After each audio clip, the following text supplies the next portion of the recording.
I'm thrilled we won, and I feel like we learned something pretty crucial early in as a team at the start of the season, and got away with a win while learning it. That always feels good.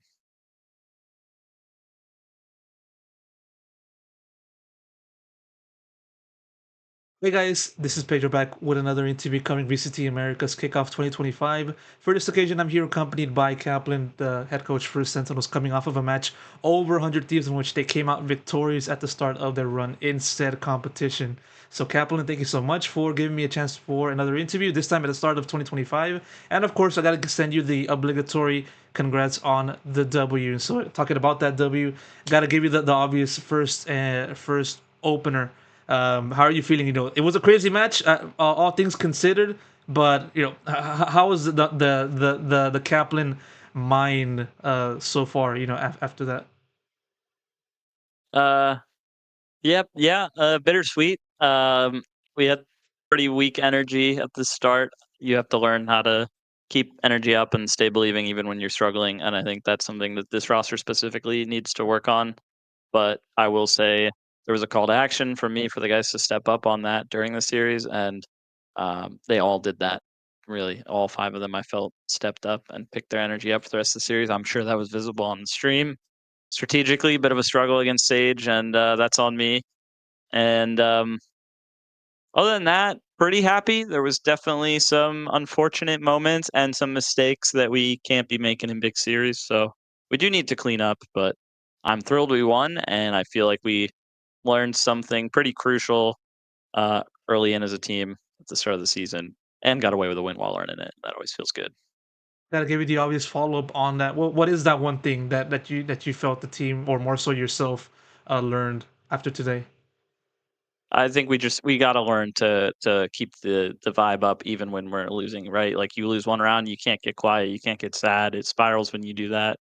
You need to all good guys. Hey, go next. Hey, we're gonna crush them here. Hey, let's clean up here. Whatever you need to say, but uh, just can't have round losses causing all five people to drift off. And I think everyone proved they're capable of being better about that throughout the series, which I'm happy about.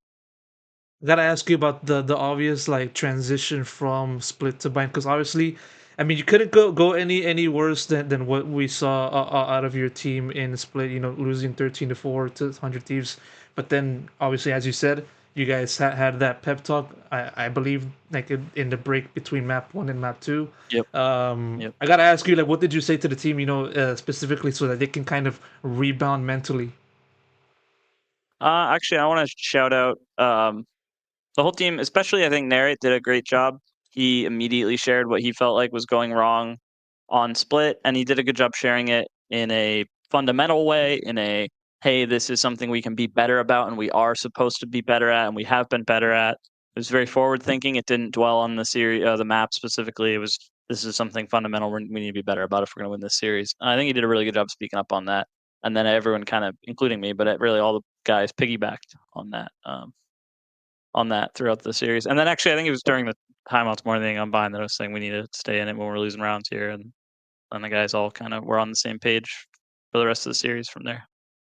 Yeah, definitely. Because it kind of looked like once Bind rolled around and 100 Thieves were winning the first four consecutive rounds, kind of looked like they were going to continue that momentum all the way into the very end of set map. Obviously, it didn't. You guys came out on top of Bind, continued that momentum. Well, it was much more back and forth affair in Pearl, but in that second half of um on attacking side, you took the last 7 out of 8 rounds to clinch the series, clinch the map, clinch the W, all of that good stuff. And so focusing over onto Pearl, just sort of, what do you think proved the difference there between your team and 100 Thieves?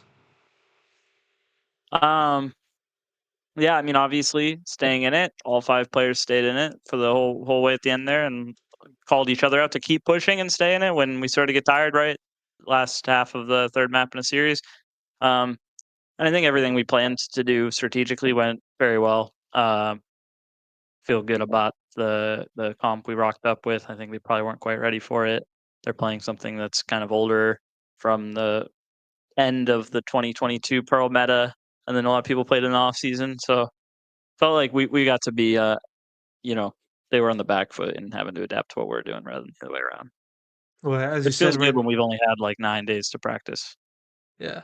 Uh, I mean, like, I gotta ask you right then and there. You kind of pointed it out, the contrast in comps between what we saw in 100 Thieves and what we saw out of your team with the inclusion of, on your side, Tejo and Vice, the two newest agents to the game. More so, want to ask you about, a two-part question. Well, not really two-part, but more so the line of thought behind going for that comp. Obviously, without revealing too much, because of course, come on. Sure.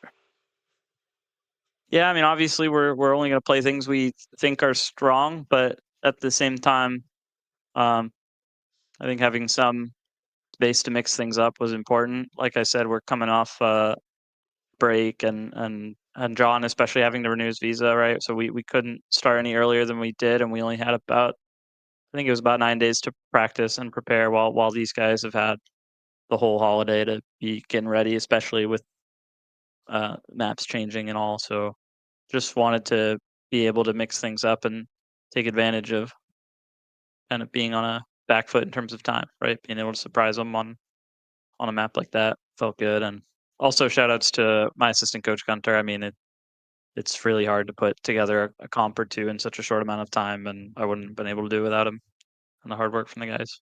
I mean, definitely made it count when it mattered most, especially at the very start of a match like this with plenty of high stakes and not having to go down to the lower bracket. So definitely good on that. I mean, like you kind of mentioned a little bit on to that most recent answer, just having to deal with many difficulties and just looking at John's predicament and then looking at like the state of the game with the inclusion of like Tejo and then Fractured Lotus and having to like integrate that into the game plan with it's like so little time before the start of the actual tournament itself. I mean, how'd you kind of navigate through that kind of environment with everything kind of falling onto you at once? It feels like ahead of this competition, or more specifically, ahead of this match. Uh, 7 people who all unanimously really want to grind together. We have had very long scrim days, longer scrim days than I ever really pushed for as a coach, and we only had one off day since we started up, and that off day was a lot of content, riot content, and other stuff. So it wasn't really an off day for anyone. Wouldn't have been able to stay pushing so hard if everyone didn't want to work so hard, right? We have a very hardworking team. One of the strongest points about this team, and makes me feel lucky as a coach. So uh, don't have to waste a lot of energy trying to rally people, and we don't lose days to people being exhausted or not caring. Or everyone brought whatever was their best each day, and that's how it happens. I mean, you mentioned the work and contribution of Gunter as your assistant coach. Obviously, the newest incoming assistant coach after arriving for Drew Spark, who left for M80 at the start of this year, and kind of like I kind of also want to ask you, just sort of in larger terms, just more so the difference of squads, including the players, of course, including Bang and Neri into the team. How does this team compare to that of last year's squad? And when I say last year's squad, I mean last year's squad in kickoff, because like that was when the team started off very hot last year. So how do you kind of pair those at this point of 2025? Yeah.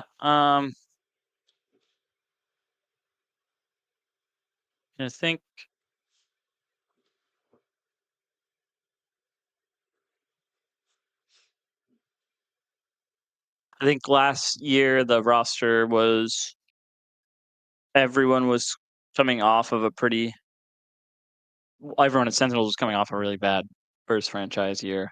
It's John's debut in VCT as an IGL, and Jordan coming over from C9. It's a very different team. So I think we didn't really know what to expect, and but we had a lot of guys who were very experienced on some serious veterans on the team, and I think the way we were in matches clicked really well. But we kind of had to find our footing and our identity as a team this time around. I think we've got more systems in place, obviously, from last year. We know we have a really high standard for ourselves. We know very, very clearly what we're capable of in a match. There's no questions about any of that, but we need to learn how to be the best team we can be in matches, right? Like we lost two incredibly experienced players. Saucy had a champs win, and Ben's had a Masters win before ever. being with that roster. And so I think learning to make this group click on stage and stay confident on stage is a project and not something that's going to come instantly. But today I saw a lot of growth and effort on that, and that has boosted my own confidence and ought to boost everybody's confidence, the players, the fans, and so on.